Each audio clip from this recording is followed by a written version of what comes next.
vaig a parlar de don José Monjo i la veritat és que quan està parlant amb els seus fills i molts amics d'ell, demanava disculpes per no haver fet això fa 2 o 3 anys on s'havia fet el 100 aniversari del seu naixement. O sigui, ens he retardat. Don José va néixer en agost de 1911.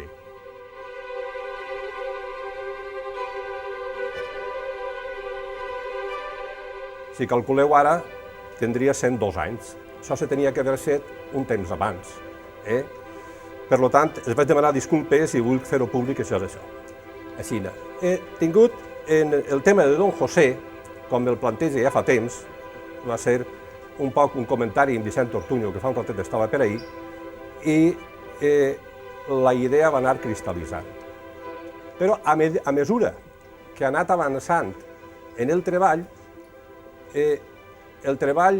en un cert rigor, diguem que m'ha desbordat perquè ha estat consultant documents delicats, que encara no tinc permís per a fer-los públics, encara que jo els tinc, documents delicats que m'han fet plorar i que molts de vosaltres, si es coneguereu, molts bé que heu sigut alumnes d'ell, us passaria el mateix camí.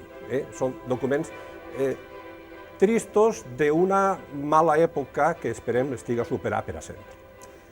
Per això, quan comença la qüestió, dic aquest treball, vull rendir un càlid homenatge a tots els homes i dones que vegueren truncada la seva vida personal, familiar, professional i fins i tot la pròpia vida, com a conseqüència de la Guerra Civil espanyola, molt especialment als hondarencs. Jo considero don José Monjo un hondarenc. Vosaltres sabeu que els que treballem en el camp de l'educació, en pedagogia, en psicologia, quan entrevistem a persones, anem fent-nos una espècie de figura del perfil personal de l'home. Jo penso que aquest perfil personal és un perfil en moltes persones que ha parlat, però que segurament no està tancat. No està tancat. Antes d'ara us deixaré un correu electrònic perquè si algú encara vol añadir més coses. Podria parlar també dels llocs on he estat vivint i treballant, els estudis, perquè m'han dut moltes sorpreses en els seus estudis. Jo pensava que havia estudiat d'una forma determinada i resulta que tot era aventurar possibilitats i al final m'ha donat compte que no. Quan he consultat els documents i he visitat l'arxiu de la Universitat de València i el d'Alacant, m'ha donat compte que era una altra història. Un tema delicat, històricament personal i coneixedor de tots, que la seva depuració i incorporació a l'ensenyament estatal i l'exercici professional. L'home, això està tret de conclusions personals, només algunes persones de les que he parlat, però no estan totes. No estan totes. L'home era un home cult, de moltes lectures, capaç de citar de memòria a poetes, escriptors i filòsofs. Això és així, i m'ho han confirmat diverses fonts. I m'han dit que aquí citava. Era molt fàcil, sense parlar a ningú, citar un text d'Ortega i Gasset. El tenia fàcil. I ha tingut uns excel·lents professors a les escoles normals de València i Alacant. Per als que no sou del camp, una escola normal és on estudiaven els mestres. Els mestres estudiaven a les escoles normals. Ell ha estudiat a les escoles normals de València i Alacant. Tots pensaven que només havia estudiat en València. I ell ha estudiat en València i Alacant. Ara ho veureu. Després, era posseïdor d'una important biblioteca personal. En aquest moment la biblioteca deu estar dispersa, però tenia una important biblioteca personal, no sols quan ja era major, sinó també quan era jove en cel·la. Era una persona molt organitzada, metòdica, exigent amb si mateix i amb els alumnes. Bon conversador, excel·lent orador, i un dels que estan a dir que era un gran comunicador. Jo he posat simplement comunicador. En totes les situacions de la seva vida, buscava on estaven els que necessitaven aprendre.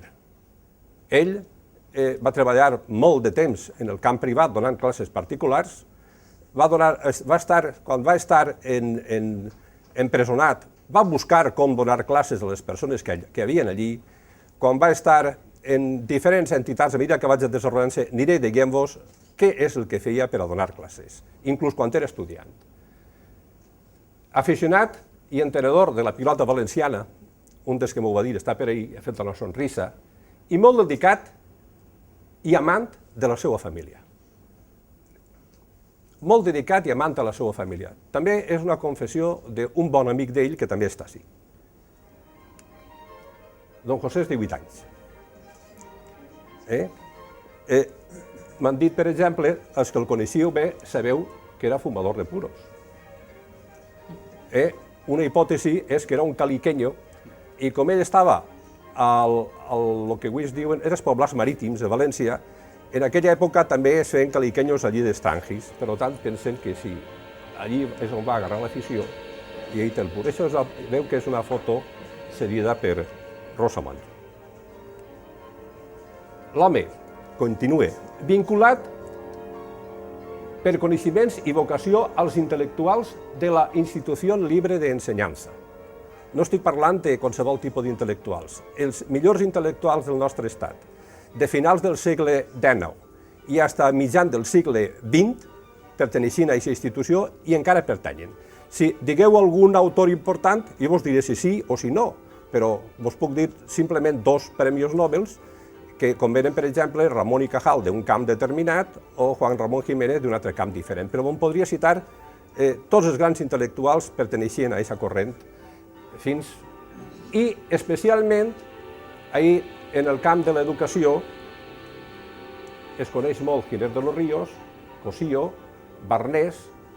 Este és un intel·lectual de Cullera, Gómez Serrano, i Martínez Vall és Emma Martínez Vall, que eren 2 importants pedagogs de l'època on es va formar Don José i que perteneixien a aquesta institució lliure d'ensenyança. Es van formar en tots els intel·lectuals i és veritat que era sindicalista, tenim comprovat, i també és veritat que estava implicat des de la seva joventut en temes polítics. Els llocs, sabeu que naix en Cel·la, en aquell moment el poble es deia Cel·la i Mirarosa, era un ajuntament diferent de lo que avui són els poblets. Ell estudia en València, als poblats marítims. Ell, en un manuscrit, diu Pueblo Nuevo del Mar. I després també està en Alacant, està en Margarida, està en Pego, ve a Ondara, se'n va a un poble de la província d'Albacete que es deia Yuste, però en realitat vivia una partida que era Alcantarilla de Abajo. I finalment retorna a Ondara, són els pobles. L'ensenyament primari el va fer als poblets. Segurament el que decidira fer estudis de magisteri, que en aquell moment els estudis en general estaven privats exclusivament per les persones que tenien recursos econòmics importants. Don José no ve d'una família de recursos econòmics, per tant, devia de destacar com a estudiant i el van enviar a estudiar a València en una tia. I és molt important, això que està així, als 14 anys, se'n va a estudiar i aprova l'ingrés a l'Escola Normal Masculina de València. En aquells moments hi havia 2 escoles normals en València i 2 en Alacant. Una masculina on anaven els homes i una femenina on anaven les dones. I pràcticament tots els homes s'ensenyaven en professors varons i totes les dones en dones, en alguna excepció. Estem parlant de que demana l'ingrés el 29 d'abril de 1926, a punt de fer 15 anys. Segurament, ja això ho he explicat un poquet, ara veureu com el regulat que hi havia en aquests moments és que l'ensenyança primària obligatòria era fins als 12 anys. Hi ha un document preciós, manuscrit de Don José, on sol·licita entrar als estudis i estudia el pla, ho ha posat allà dalt perquè no ho coneixíem fins que ho han pogut investigar. Estudia magisteri a València al pla Bergamín de 1914. Tots sabien que havia estudiat el pla professional de 1931, però ningú sabia, o ell sí que ho sabia, lògicament, i alguna persona també, però va estudiar en el pla professional de 1914.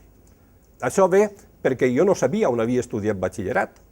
I averiguant, resulta que don José no havia fet el batxillerat. Havia fet el pla de 1914 com a mestre, en València. Viu, això és preciós, viu al domicili de sa tia, al carrer Pescaderia 28, ara el veureu la foto, carrer que successivament va canviar de nom, es diu Marina Auxiliante, Ombres del Mar actualment, i encara existeix aquesta casa als poblats marítims i fins i tot parents llunans de Peregrí. Peregrí és el tio, casat amb una germana de sa mare, que es fa càrrec d'ell mentre està allí. Tingueu en compte que anar a estudiar a València en 15 anys i entrar a l'Escola Normal de Magisteri tenia que haver algú que es fera responsable d'ell. I el que es fa responsable d'ell és sa tia. Però ja sabeu, les dones en 1921-22 no podien firmar aquests papers i el firma son tio, Peregrí. Per tant, apareix repetidament Peregrí el Pere, però realment estava en casa de sa tia. Del 26 al 29, don José estudia a València i diu ahir, dona classes, això és una cosa que me la va apuntar el seu nebot que està ahí gravant i que després la va verificar. Efectivament, va donar classes per adults a l'Ateneu del Cabanyal. Encara no havia acabat la carrera, però és a dir, on estava buscava la forma de donar classes. L'Ateneu del Cabanyal, els que esteu interessats en el tema, en aquests moments vaig estar parlant. En Gallart és un arquitecte que està movent tot el tema dels poblats marítims. Eixa casa d'ahir és on vivia don José al Cabanyal. Està encara. Jo vaig estar parlant amb veïnes molt majors d'allí i diuen que això no s'ha tocat. Inclús els números de les cases és el mateix que diu don José, que diu que no s'han tocat perquè es van fer de ceràmica i això no ho toquen. Això no ho toquen. Ahir és on vivia ell. Ahir és on estudiava magisteri. És que coneixeu València, ell estudiava magisteri, l'escola de magisteri, l'escola normal de magisteri de València, estava on està actualment la part de darrere de l'Ajuntament de València, al carrer Arzobispo Mayoral. I era un edifici, la part de darrere de l'Ajuntament de València, que perteneixia a la Fundació Arzobispo Mayoral, que avui encara existeix. El que passa que avui està ocupat per les dependències de l'Ajuntament, o policia municipal i demés. La porta és exactament la mateixa. Si aneu pel carrer Arzobispo Mayoral i gireu, carrer La Sang, carrer Arzobispo Mayoral, i gireu a l'esquerra, encara hi ha una escritura que resa que era una escola de xiquetes de la Fundació Arzobispo Mayoral, que eren xiquetes que necessitaven una atenció especial per temes econòmics i formaven part dels alumnes en els que els mestres feien pràctiques, que estaven allí en el mateix edifici. El pla d'estudis de magisteri de don José, això és un poquet complicat, però jo vos dic, mireu, ahir diu que ahir posa 6, 7, 8, 9, fins als 12 anys. Als 12 anys s'acabava l'ensenyança primària superior. Estem parlant de l'època de don José. Li demana permís a l'autor per a reproduir-lo. I després estudis equivalent a lo que és el batxiller en algo més i tenien la carrera de mestres. Aquests són els primers estudis que fa don José a l'Escola Normal de València. Claro, això no resava en el que després creia jo de principi. En aquest moment, i per lo que jo li he sentit després, en ell van tindre especial influència estos dos i altres. Tenen influència el professor Cosín García, que entonces era numerari de lletres i que perteneixia a la Institució Lliure d'Ensenyança. I el que pareix raro d'esta situació és que, a més, tinguera molta influència sobre ell també el professor Claudio Vázquez Martínez, que era molt conservador, però que era un gran professor. Això es repeteix. Això es repeteix en la formació de don José, que veiem que es mou entre persones de molta qualitat, però que inclús provenen de pensaments diferents. En aquest cas ja es presenta així. Després es veu també que don José tenia contacte amb Maria Villén. Maria Villén era una de les grans pedagogues valencianes, però que pràcticament tot el que va fer s'ha destruït. Tingueu en compte que Maria Villén quan acaba la Guerra Civil, estava internat en un centre en el nord d'Àfrica. Per tant, queden sols apunts dels alumnes d'ella. Això és el certificat del títol de Don José, el títol de magisteri. Don José fa la carrera de magisteri i després torna a fer la carrera de magisteri. Ha estudiat 2 voltes la carrera de magisteri. Per això no va fer batxiller per a fer el pla professional d'en 31. Ara ho explicaré. En el 2 de setembre de 1932, sol·licita participar en un examen oposició per ingressar a l'Escola Normal Unificada d'Alacant. Mireu la diferència. Antes havia dit, fixeu-se bé, que és Escola Normal Masculina. Estem en l'any 1932, el segon any de la República Espanyola. Entonces, l'escola normal s'havia fusionat, la masculina i la femenina. Estudien junts els homes i les dones. Què ha ocorrit? Els que entren a l'escola normal unificada són persones d'una qualificació més alta. Entren en una oposició. O sigui, no d'eixir de l'oposició, sinó d'entrar. Entren en una oposició i és gent altament qualificada. I resulta que tots els professors que estaven en les escoles normals no estaven capacitats per a donar classe a aquest tipus d'alumnes. I què ocorreix? Les fusionen les dos i aconsegueixen en els professors de la masculina i de la femenina, que tenen la titulació adequada per atendre a aquests alumnes, formen una escola normal unificada. I ell estudia en l'Escola Normal Unificada d'Alacant. Don José tenia 21 anys. Ahí són dates que és molt important perquè acaba la carrera el 17 de juny de 1935. Tinc una acta preciosa firmat per pedagogs importantíssims que estan oblidats perquè pareix que per ser valencians o viure a Alacant no tenien significació. Eren molt importants. Els seus escrits són de gran relleu per l'època que es tracta. I ocupa en aquest moment el lloc professional número 20. Ells, al final de la carrera, al final del tercer any, fent un examen. I aquest examen era gent supertriar per a entrar. I quan acaben fan un examen. I aquest examen es col·loca en una posició o en altra. I a Don José el col·loquen en la posició número 20. Es dona per aprovada l'oposició i comença les pràctiques professionals. Aquelles pràctiques les fa a Margarida i Pego. Encara viu a Pego una exalumna de Margarida i un home que recorda com a mestre també a Pego. A Pego viuen una dona que ha sigut alumna d'ell i un home que el recorda com a mestre. A Pego va estar molt poquet, van estar mesos, perquè en 1936 sabeu que va esclatar la Guerra Civil. Va estar molt poquet de temps. I a Margarida va estar un temps també, però ens va costar molt de trobar la persona, però vaig estar parlant amb ella, inclús per al final plegar a conclusions, fent-li descripcions físiques i tal, al final venia amb mi Pau Peretó, i en paciència, al final, la dona de cop, en 94 anys, es comença a dir-nos com era aquest home, com treballava, i que es treia al camp, i que sentava baix d'una olivera, es feia les explicacions, i em va ensenyar un llibret que li havia regalat de classificació de plantes. Ahí és on estudia l'Escola Normal d'Alacant, que és que coneixeu Alacant, quan pugeu a l'Institut Jorge Juan, a mà esquerra, ja no existeix aquest edifici, avui és un solar. Antònia Aranda estava per ahí, no? És un solar. És un solar, perquè tu la coneixes bé, aquest edifici. I també està per ahí Joaquín, també te'n recorda d'aquest edifici. Bueno. Per entendre el que estudia en Alacant Don José, mireu, Don José havia fet aquest pla d'estudis. I a través d'ell li permeteix, mediant un examen oposició, entrar per segona volta a fer la carrera de magisteri. Fa primer, segon, tercer i l'any de pràctiques, són 4 anys. Aquest és el pla d'estudis que tots coneixien que havia fet Don José. El que no sabíem és que quan havia entrat allí era mestre.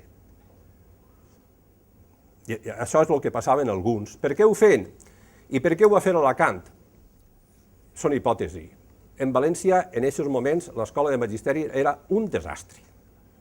Un desastre en un edifici que, com era de la Fundació d'Arzobispo Mayoral, pagava l'alquiler, la Diputació i l'Ajuntament estava davant, allà era una brutea. Segurament don José es deguera anar desenganyat i deguera triar Alacant per aquesta qüestió. Hi ha més possibilitats, també possiblement era perquè quan entraven ací, diguem, era una selecció molt forta, si seguies el bon ritme dels estudis, quan eixies ja tenies una plaça. És una segona possibilitat. El que està clar és que aquests estudis eren uns estudis universitaris. Així sí que té persones que les segueix durant el temps d'estudiant i després. Ell té una gran amistat, tinc un document preciós d'un acte en el que col·labora en este senyor, Eliseo Gómez Serrano. Eliseo Gómez Serrano en Alacant va ser una persona superimportant. Jo quan rastrejo per primera volta la seva personalitat trobo que hi ha un carrer que diu un carrer dedicat al catedràtico Eliseo Gómez Serrano. Eliseo Gómez Serrano va morir fusilat l'any 1939.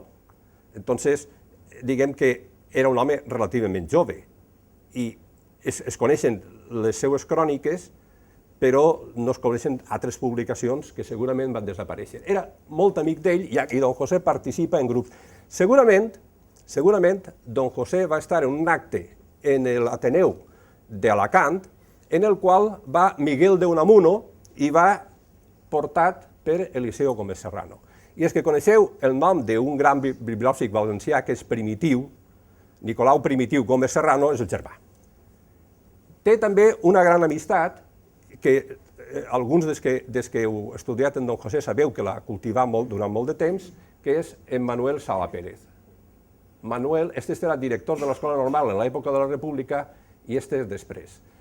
El primer era un home de la Institució Lliure d'Ensenyament i este segon era un home moderat, però eren dos grans intel·lectuals. Per això dic que el que havia passat en València es repeteix en Alacant. Té un home altament progressista com Eliseu i un professor molt conservador com Manuel, però que eren dos excel·lents professors.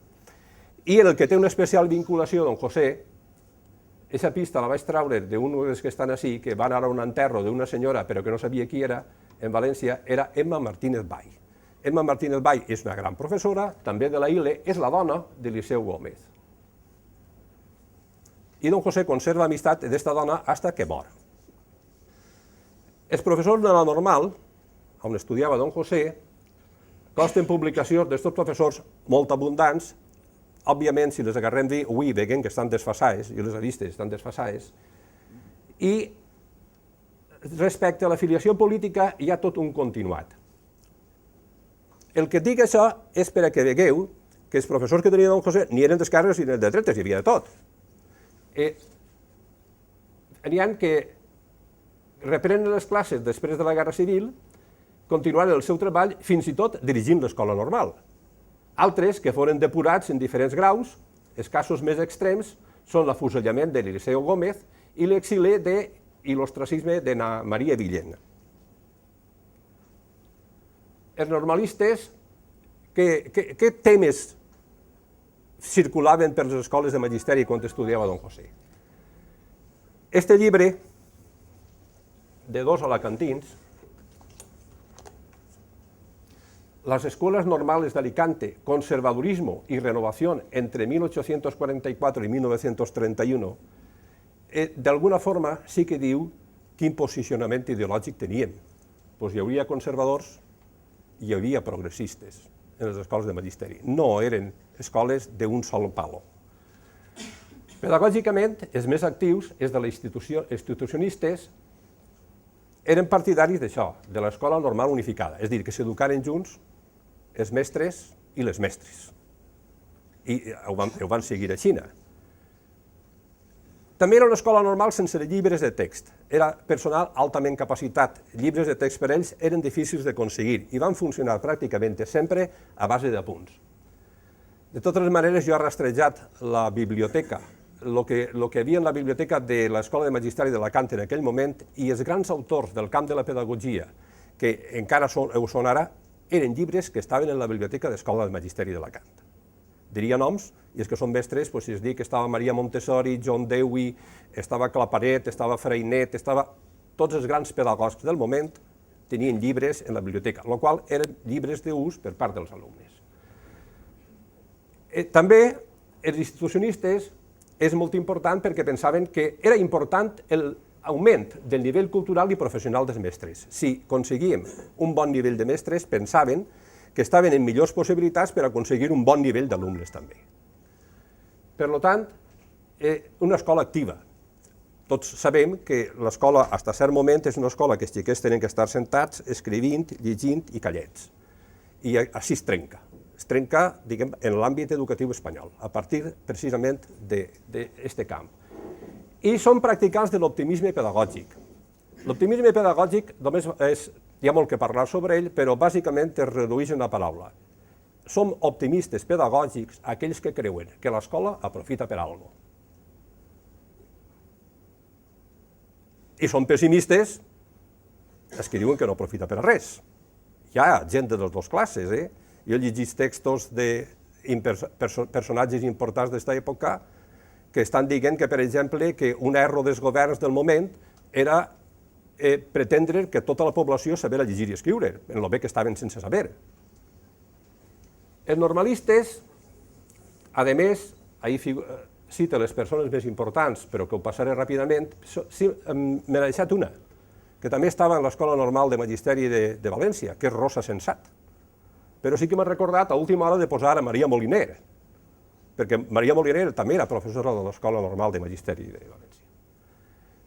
Tots aquests primers es poden considerar com a persones progressistes de l'època, però també estos en queden conservadors, però són dos grans pedagogs espanyols, el padre Poveda i el padre Manjón.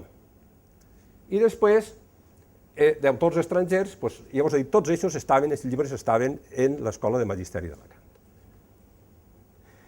En aquesta època es va produir el debat educatiu que està a l'altura del que es va produir en la reforma de 1970 i el que es va produir en la reforma de 1990. Esta és la Llei General d'Educació i esta és la LOCSI. Va ser tres moments en la història de l'educació espanyola on es va produir un gran debat de l'educació, on l'educació va ocupar, diguem, els moments crucials dels estudis en el camp espanyol. El 1931, el 1970 i el 1990. Miren les coses que estem parlant, pensaven en aquell moment que l'escola devia ser laica, que devia ser gratuïta, obligatòria, activa i única. Única ho diuen en el sentit que era una escola per a tots igual, que no tenia que haver escoles diferents. Després, els principis de l'escola nova, formes d'ensenyar, una escola mixta, que s'educaren junts els xiquets i les xiquetes, propiciar els temes d'investigació en el camp de l'educació. Don José va participar en missions pedagògiques, tinc constància d'un escrit d'ell en el que diu que participa en una conferència, en una missió pedagògica en Alcoi. Anaven professors d'instituts i d'universitats per als diferents pobles donant conferències sobre les coses importants del moment. No hi havia possibilitats, com avui, de parlar per la ràdio, parlar per la televisió i transmetre els missatges, no, i anaven directament als pobles. Participa en Alcoi i dona una conferència molt bonica i raríssima, si vos dic el nom és raríssima, i estrany que en aquell moment ja es pronunciara una conferència d'aquest tipus. També fan colònies escolars. Les colònies escolars solen portar a xiquets que tenen problemes d'alimentació o algun tipus d'enfermetats. I vaig a donar-vos una cita que m'ha sorprès,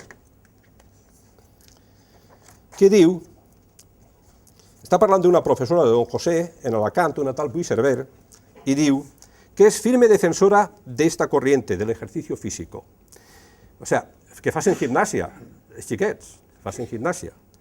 Llevó a cabo en 1914 el proyecto experimental escolar denominado Colonia Glandier, en el paraje natural de Molino de Ondara, Alicante, para la recuperación de niñas afectadas de raquitismo y tuberculosis. El paraje natural Molino de Ondara. Pues ja podem meditar on estava la colònia Garnier en 1914. Jo tinc una hipòtesi, però en fi, això serà cosa de Robert o de algun d'estos que treballen més això, que puguen dir-nos on estava la colònia Gladnier en 1914, que són qüestions importantíssimes en el món de l'educació en aquell moment. Els alumnes, en la promoció de Don José eren 37. Jo tinc la llista dels 37 i les puntuacions que han obtingut en tots els exàmens. D'aixòs 37 és descoraçador el que passa en ells. Resulta que uns estan al bàndol nacional, altres al republicà. Hi ha morts al front, d'aixòs 37. N'hi ha afusellats. N'hi ha cessats que estan exercint en 1990 en Guinea Equatorial. N'hi ha brillants com Pilar Casamayor, Moltó, a Monòver, és una gran mestra, o José Azuar Carmen, a Alacant. He tingut la sort d'estar en la seva classe, ignorava que perteneixia a aquesta promoció, fent pràctiques. De Francisco Oliver Forner a Catral, o Teodomiro López Mena, a ells, o en aquest grup podríem dir de selectes, que han plegat fins als nostres moments José Moncho Salort, perquè altres no van plegar. Tingueu en compte que estem parlant de persones que avui tindrien 100 i pico d'anys. A Margarida encara està a la casa on residia Don José quan feia les pràctiques. Així està l'església al costat. I per la part de darrere tenia l'escola, però que avui allò no està. I aquest és el col·legi on va estar molt poc de temps a Pego, el col·legi Cervantes, que està al Paseo Cervantes, encara existeix. Això és una foto actual, les dues. A Margarida està en pràctiques des de setembre del 35 a maig del 36. I en Pego està des de maig del 36 fins, sabeu que els mestres acaben el 31 d'agost. Eixe temps, molt poquet. I després figura en una fulla de serveis que, per lo vist, li van prorrogar l'estància en Pego tot el temps de guerra, inclús fins després. Encara que en 1941, que figura en la fulla de servicis, estava suspès d'ocupació i sou.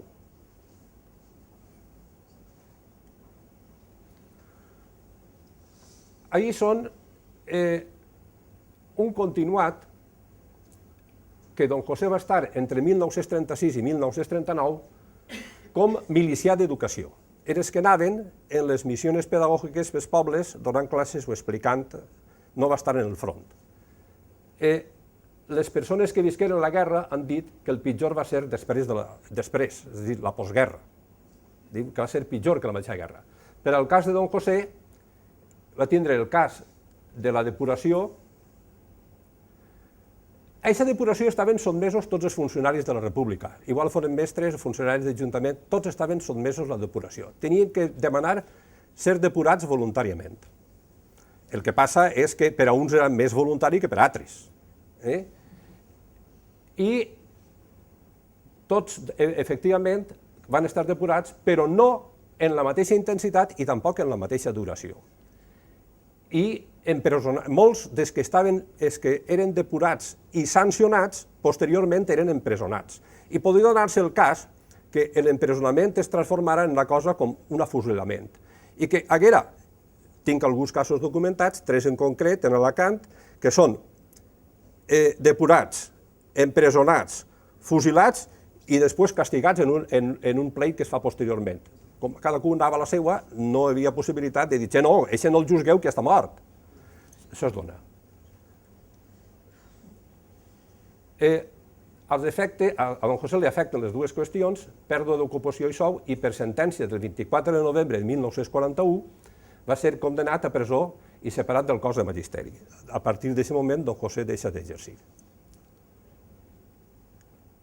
Ahí va estar Don José, entonces es dia reformatori d'adults d'Alacant. Avui són els juzgats. Han trencat les parets de fora, les han trencades. Bé, això són temes que estan relacionats amb el que és la depuració, però jo crec que vaig a passar per això, de totes maneres es publicarà.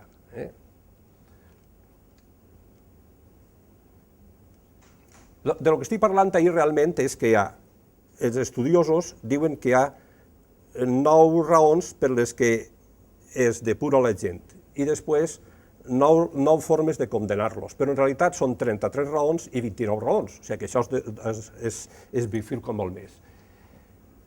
De la separació fins a l'Acadèmia d'Ondara. Consta que donava classes particulars a casa de sa mare, a la cambra. Viuen persones als poblets que eren alumnes seus. També va donar classes al Verger, a la torre del duc de Lerma, antes ha dit per així, serà segurament el més propietari, el mateix duc de Lerma, marquès de Dénia. Es va preparar ell de comptabilitat i es casà amb Rosa Puigol, i va néixer el segon fill, José Miguel. Ell té una filla d'un primer matrimoni i va quedar viudo. Entonces, el José Miguel, que és el que coneguem tots, és el segon fill de don José. A 1949 ve a Ondara a treballar de comptable a la bodega dels Boluda. A la bodega de Boluda ve a treballar de comptable en mitja jornada. I treballa a la biblioteca Salvador Cabrera i munta l'Acadèmia Santana al carrer Major. Ahí és on dona classes particulars, el Verger. Eixa és la casa del carrer Major, que avui és d'Snatcher, on munta per primera volta l'Acadèmia. Aquestes 2 fotos són meues, i esta és cedida per Robert Miralles, perquè en aquests moments la plaça del Mercat estava així. La biblioteca, ha posat les 3 instantànies perquè crec que es complementen així. Esta és unes fotos que m'ha cedit Toni Hortolà Romans per al cas. És on don José treballava per les nits, perquè treballava pel matí a les bodegues de Boluda, per la vesprada a l'Acadèmia Santana i per la nit a la Biblioteca Municipal. Aquestes fotos les ha posades totes perquè són una preciositat, que me les ha cedides Enrique Boluda. Des de Destileries Boluda, el despatx que tenia don José en aquell moment, segons en diu la meva dona, estaven així.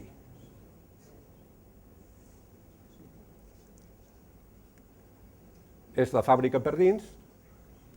Són 4 instantànies molt boniques que no he volgut privar-me.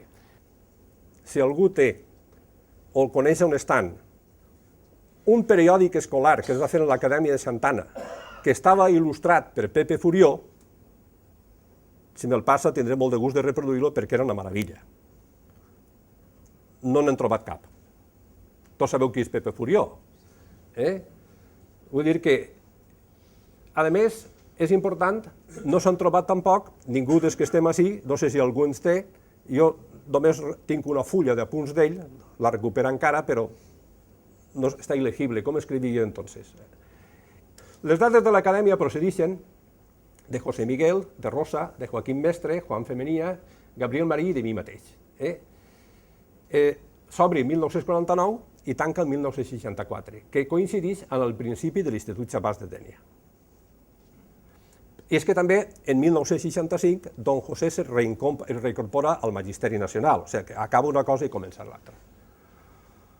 Donava de tot, cultura general, comptabilitat, ingrés a batxillerat elemental, i va haver al principi alguns alumnes que van fer total o parcialment la seva carrera de mestres a l'acadèmia. En cita alguns, però potser alguns dels que esteu així en podeu dir més, com era Vicent Tomàs Giner, que era Furió, Ricardo Lucas, Miralles, Joaquín Mestre, Pepa Tormo, Vicente Sendra, que van fer total o parcialment la carrera de magisteri i posar punts suspensius perquè això jo penso que encara hi ha més que comentar el tema. O sigui que va donar, com veieu, a l'acadèmia donava cultura general, comptabilitat, ingrés a batxillerat elemental, i inclús van eixir alguns mestres que total o parcialment van fer la carrera en don José.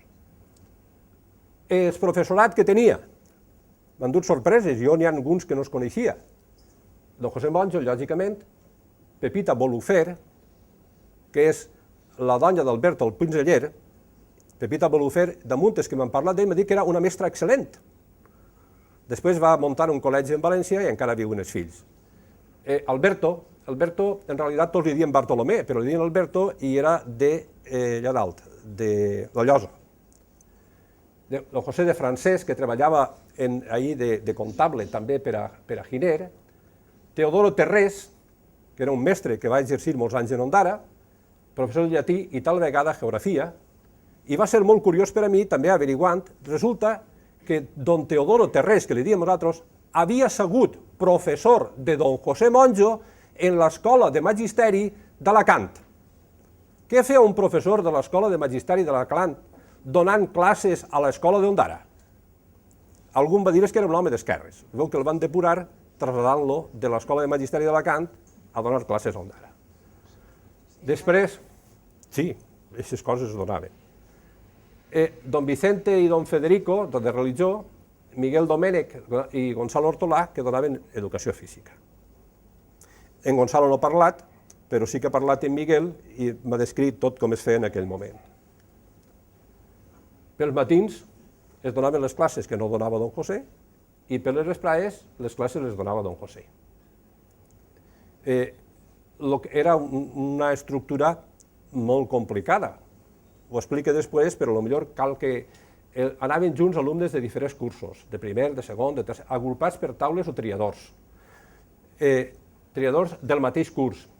O sigui, els alumnes del mateix curs estaven a la mateixa taula al mateix triador. Si eren 5, en una taula. Si eren 10, en un triador. Estaven per grups de curs.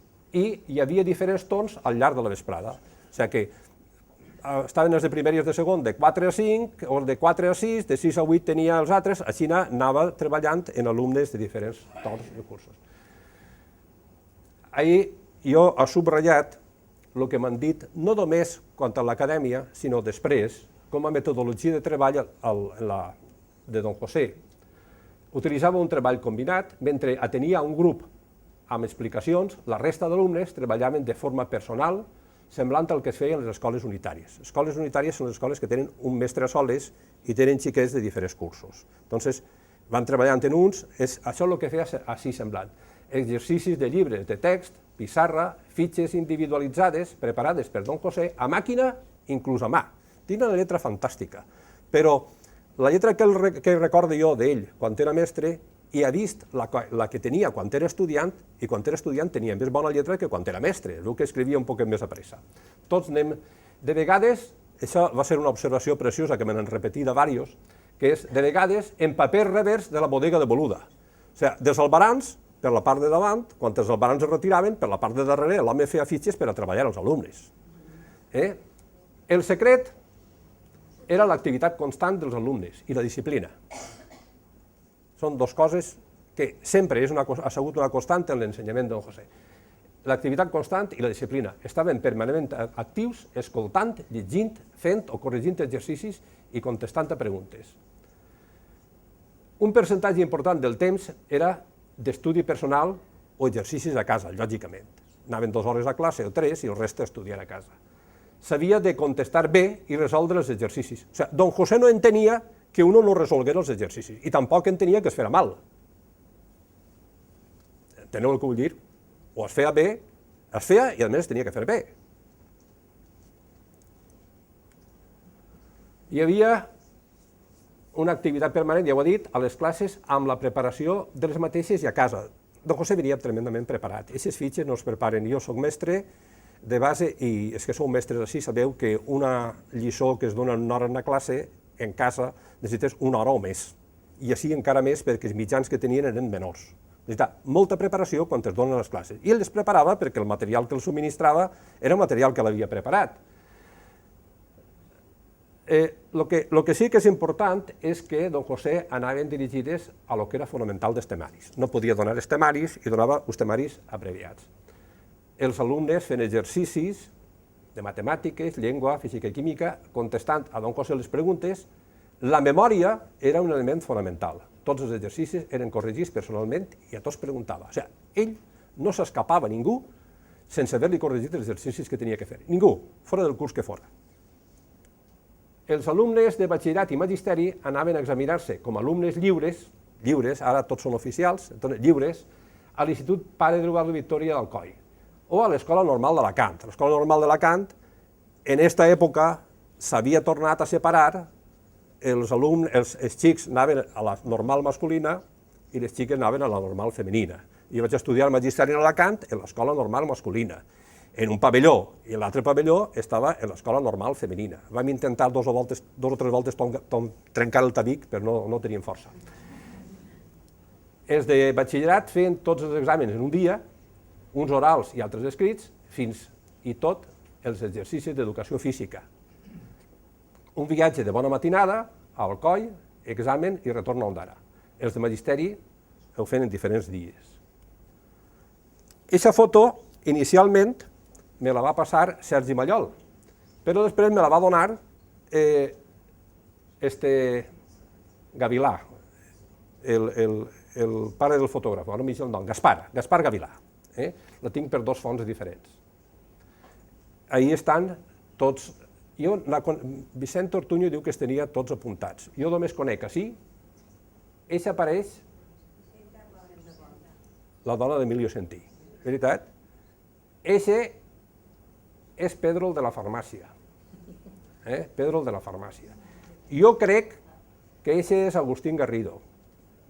Estic segur que este és Enrique Garrido. Este, per l'estatura, penso jo que serà Ferrando, el del carrer Major. Després, este és el fill de don José, José Miguel. Este és uno que era fill, que ara viu en Pedreguer, del Merescal, que vivia a la plaça. Pepe Martí, és. En fi, tenia que anar, lògicament, en aquells moments, les forces del moment. Este senyor és el guàrdia civil, este és el retorn. Don José està així. Don José està ahí. En l'autobús, i segurament ahir paraven a la Venta Margarida i el que tenia que arrojar per un viatge d'aixòs des de les 5 del matí hasta tal, pues descansava allí i després continuaven. Però quan plegaven al coll es tenien que examinar. Exactament.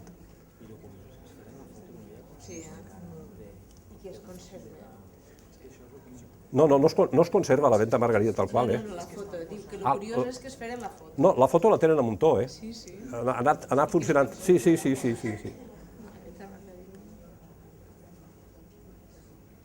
En motiu del que es deia els 25 anys de paz, en 1964 es celebra aquest temps, els 25 anys de paz. I en 1965 don José sol·licita la seva reincorporació al Magisteri Nacional i és acceptada. Un any anterior, una petició anterior, en 1947, que és quan se li acaba la sentència, ja la va demanar però la van denegar. Però en 1947 li la donen. Claro, a mi m'ha picat la curiositat qui era ministre d'Educació en aquest moment. Claro, el ministre d'Educació en aquest moment, no sé si és que el van triar a postes o realment va ser un error, era un ministre que havia estudiat en la Institució Lliure d'Ensenyança. A l'home li diuen Manuel Lora Tamayo Martín, que després va ser president del Consell Superior d'Investigacions Científiques i era un gran en el pensament espanyol de la química orgànica. Ell, després de reincorporar-se, està uns mesos a Ondara i després d'Ondara passa a Alcantarilla de Abajo, pedanía de Yeste, Albacete. En aquella època Yeste tenia 6.000 habitants, crec que ara en té 3.000. Ha disminuït la seva població. Després, per concurs de trasllats, torna a Ondara fins a la seva jubilació en 1978, com a mestre primer del Primo de Rivera i després al Paraguai, Sánchez Guarner actual. Esta foto, no sé si així n'hi ha un dels que estan ahí que l'ha vist Juan Femenia, no sé per què es va oferir aquesta foto, Juan, perquè tu estàs ahí. La referència que em dona, me la passà Robert Miralles, és del 20 de novembre de 1973. I així està el de la Caixa d'Ahorros i així està don José. Este és don José Fornés. A mi m'estranya que en 1973 estiguera exercint encara. Podria estar fent de corresponsal. Ah, sí que és veritat, podria ser. Els de més, tots són mestres. Paco Reus, no ha sabut explicar-me tampoc, està així. Cirerol, Ballester, este no sé qui és, Puigol. Bueno, i els xiquets, alguns gira i està dins la boca i tot. Quina foto més interessant, Una foto molt interessant. No sé si algú de vosaltres s'identifica en els que estan ahí. Ell diu que si la del xico era les ulleres... Els primers anys exercix és actiu, és un professor, un mestre que treballa molt activament, diuen els que han estat en ell, que es comença per especialitzar-se en un curs de 5è de primària, junt amb Maria, van anar els dos cursos junt a Alacant a preparar-se, era previ a la llei de 1970, participa en moltes actuacions de coordinació pedagògica. Entonces existien els dissabtes i els diumenges, crec que una volta al mes, els mestres es reunien, el centre que millor preparat estava per això era el centre del Verger, es reunien per a canviar impressions. Jo recorde una reunió en la que vaig estar, almenys una, me la recorde, que estava treballant en Pedreguer un mètode de lectura que m'entusiasmava entonces. I don José es va enterar. I em diu, porta les fulles que tens del mètode de lectura en el que estàs treballant. Després no he tornat a treballar més mai en lectura, però en aquest moment dic, sí. I en aquest moment a mi em va fer parlar, tenia 18 anys, 17 anys, 18 anys, una cosa d'això, va fer parlar amb tot i ensenyar les fitxes. I entrevistant-me en una mestra que té 90 anys de Xàbia, no fa molt, em va treure una fitxa d'aquelles que jo li la va regalar en el moment, el qual em corrobora que el que feia ell, el seu predicament i la seva personalitat, era capaç de promocionar a la gent jove que estava fent coses que ell creia que tenien interès. Ho va fer en mi, com sé que ho ha fet en altres. No era un home només que un gran mestre, no, era també un home que espitjava els que venien darrere. La llàstima és que no he tingut altres ocasions per estar en aquestes situacions en ell, però a mi em consta personalment perquè això ho he viscut jo.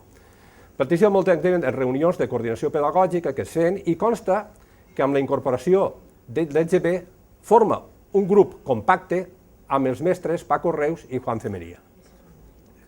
Tingueu en compte que en principi eren encara escoles separades, que eren masculines i femenines, i pareix que els tres es repartien tota l'etapa del moment.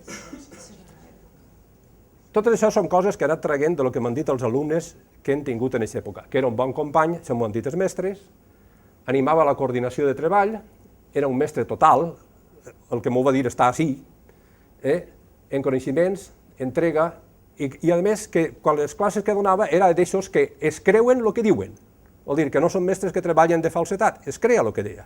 Donava normalment geografia i història. Jo havia partit de la idea de que la seva millor preparació era la de matemàtiques perquè quan l'havia tingut de professor o mestre de matemàtiques creia que era el millor. Però després els seus companys m'han dit, no, el bo d'ell era la geografia i història. Claro, és que resulta que, a més, mira el seu expedient acadèmic i en geografia i història trau sobresalient quan és estudiant.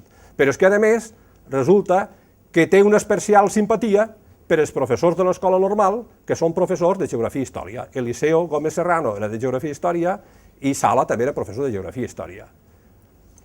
Després, la seva classe estava caracteritzada pel treball, el tractament exquisit, en diuen els alumnes, i exigent, exquisit i exigent. I a més, va treballar molt bé amb l'ensenyament de les classes mixtes, clar, ja ho coneixia ell d'antes. L'activitat constant a classe els impedia poder parlar, estaven contínuament treballant. És que volien xerrar i no podia ser. Es va adaptar molt bé a la nova metodologia de l'EGB i era un home molt puntual, amb bona preparació de les classes, mai dubtava del que tenia que donar i fer i ho portava tot controlat. Després d'una explicació, en diu un altre alumne, de les seues quasi no calia estudiar. La forma de treballar del moment. Aquestes fotos les enviaves a una dels que estan així. És l'homenatge de jubilació de don José. Ahí es veuen, aquestes fotos me les ha cedides Paquita Grimalt. Don José, el moment en què parlava, esta és Paquita Grimalt, Leopoldo Iñareta, aquesta la coneixeu tots i aquesta també, és Paco Reus i la dona. I aquesta és la meva cosina pura. Ahir parlava segurament Juan Femeria, parlaria segurament sense paper, perquè estava en les mans de les butxaques, sense paper segurament. I don José en un moment d'un obsequi, així vegueu a la dona, Rosita, i ahir vegueu el León, a Pepe, i a la dona es veu menys, no? I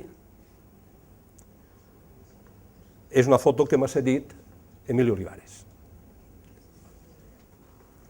Tinc molta documentació i ha treballat intensament el tema i molta documentació no la puc posar perquè he tingut que firmar un paper comprometent-me a no fer-la pública perquè no està enclaustrat i no es pot traure del públic fins passats 16 anys a la fetge d'avui. És que, com a conseqüència de fer la democràcia, en el nostre país van tindre que fer una sèrie de compromisos i unes amnisties. Vos parle i no sóc historiador. I aquests compromisos i aquestes amnisties el que realment feien és que moltes coses que tenien abast des de la perspectiva d'investigadors no estan a l'alcance del públic i, per tant, són documents que es poden consultar i que rarament es poden ensenyar al públic fins que no passen aquests 16 anys, en el cas dels documents de Don José. Hi ha un tema que no la cite ahir, però que estic pegant-li voltes, perquè en una conversa d'una de les persones que m'han donat documentació per això, em parlaven el posicionament de Don José respecte a les ideologies polítiques. Don José era un home polític. I, de fet, quan el juzguen, una de les acusacions que li donen és per haver participat en política i per ser militant de partits determinats. El que passa és que quan miren la documentació, uns diuen que perteneix a un partit, els altres diuen que perteneix a un altre, els altres diuen que perteneix a un altre, i hi ha un confusionisme. I també el que està clar és que sí que era un home militant de la FETE, de la UGT, que és la Federació de Treballadors de l'Ensenyament de la UGT. Això està clar. Els altres aspectes, segurament Don José està clars, però es tindrà. Però nosaltres tenim que aventurar hipòtesis. Jo estic segur d'on militava ell. El que passa és que és per un convenciment que no tinc suficientment documentat. Estic segur. Això per un costat. Per l'altre costat, quan uno no ha tingut accés a quan ell el juzguen, quins càrrecs li donen, però sí que ha tingut accés a les persones que faciliten la documentació. Faciliten la documentació per a juzgar-lo, i el que diuen d'ell. Diguem que la documentació que faciliten persones del seu poble o de Pego en 1941 és terrible llegir això. És terrible. És terrible. Després, les que faciliten 7 anys després, quan torna a demanar el reingrés, ha canviat. Han passat 7 anys. La cosa ha canviat. I les que es faciliten des d'Ondara en 1964 per a que es torni a reingressar, ha canviat radicalment. És dir, es demana informació a la Guàrdia Civil, es demana informació a l'alcalde del poble, es demana informació al jefe local, en principi era de la Falange Espanyola, trobo que és el terme, es demana informació al retor. I ahir em ve una qüestió de les que hem plantejat, que és el que em diuen, Don José en un moment es destaca per apareix que és un home que té tendències de practicant religiós. Doncs, senyores, l'informe millor que té en la primera, en la segona i la tercera és del retor. Don José, en algun moment, li diu al retor del seu poble que si va tindre algun problema de detenció, ell li ofereix a casa. Estem parlant de 1930 i alguna cosa. Per tant, jo crec que si ell realment era un coneixedor, i ho era per la bibliografia que tenia, de la Institució Lliure de l'Ensenyament, els de la Institució Lliure de l'Ensenyament no eren practicants, no necessàriament, el que sí que eren tolerants en les pràctiques de cada un. Per tant, segurament això és el que li passava a Don José també. I segurament també, com a conseqüència d'això, els que heu llegit a Unamuno, hi ha un llibre molt difícil d'entendre, que és l'Agonia del cristianisme, on Unamuno està pensant sobre el tema i quan acabes el tema no saps si realment era un creient o no ho era. Per tant, aquestes eren lectures que tenia Don José, d'Ortega i Gasset, eren lectures d'Unamuno, eren lectures d'Azorín, eren lectures dels grans escriptors de l'època, de Pío Baroja, ahir es documentava ell. Per tant, tenim que pensar que si es documentava d'aquestes coses, d'ahir havia begut la seva informació. I si pensem que la Institució Lliure de l'Ensenyament en el seu moment era baix la ideologia de Barnés, de Luzuriaga i de la ideologia de Manjón, doncs Don José tot això ho coneixia. Gràcies. veig que fareu.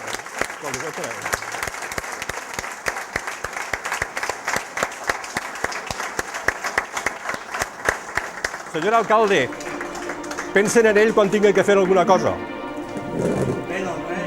No, escolta, ho ha dit. És que l'altre dia diu que quan tingui que fer alguna cosa pensen que és un gran condal.